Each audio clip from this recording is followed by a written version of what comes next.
কাল কিয়ামতের দিনটা বড় ভয়ঙ্কর হবে, এত ভয়ঙ্কর বন্ধু। আমার নবী বলেছেন উলঙ্গ অবস্থায় মানুষগুলো হাসুরের ময়দানে একত্রিত হবে রে।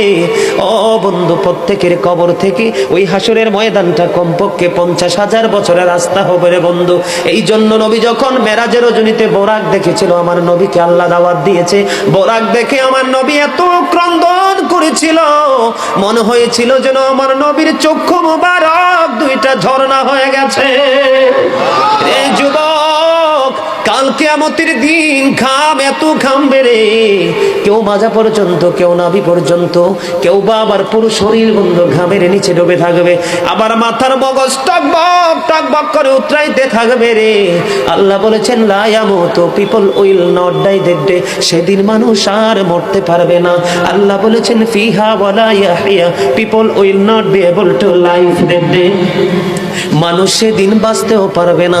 আমার আল্লাহ বলেছেন অমাহুম আনহা বিগাইবিন, people will not be able to escape that day, সেদিন মানুষ সেখান থেকে পালিয়ে যেতেও পারবো না রে।